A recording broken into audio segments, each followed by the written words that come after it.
Bismillahirrahmanirrahim. Today's topic of discussion is pharmacology. Starting from the point 452, drug of choice for motion sickness is scopolamine. तो चार तरह की sickness होती है, air sickness, mountain sickness, morning sickness, motion sickness. तो air sickness के लिए drug of choice cyclizine है। What is cyclizine? Cyclizine is H1 receptor blocker.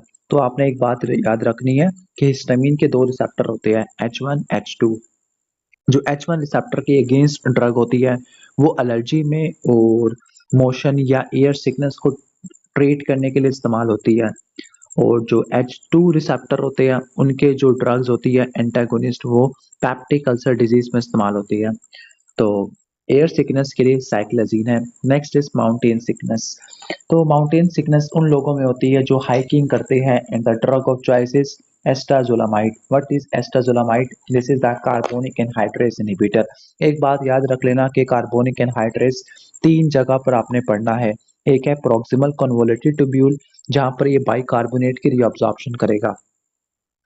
दूसरा आता है आपका ये बोन्स के अंदर, जहाँ पे ये एसिडिक इन्वायरमेंट प्रोवाइड करता है, ठीक हो गया।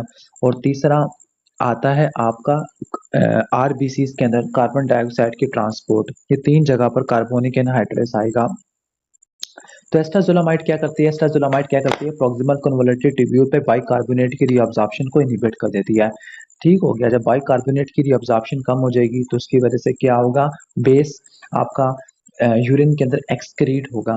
बेस क्या होगा? यूरिन के अंदर एक्सक्रीट होगा, तो पेशेंट की क्या होगा? मेटाबॉलिक एसिडोसिस होगा। असल में जो बंदे हाई एल्टीट्यूड पे जाते हैं ना, तो क्या होता है, जब वो हाई एल्टीट्यूड पे जाते हैं ऑक्सीजन की कमी होती है, हाइपोक्सीमिया होता है, जिसकी वजह से क्या होता है, हाइपोक्सीमिया को कंपनसेट करने के लिए, अब देखो ना ब्लड में ऑक्सीजन का लेवल कम है तो पेरिफेरल कीमो रिसेप्टर एक्टिवेट हो गए, जो कि क्या करवाएंगे? हाइपर वेंटिलेशन करवाएंगे।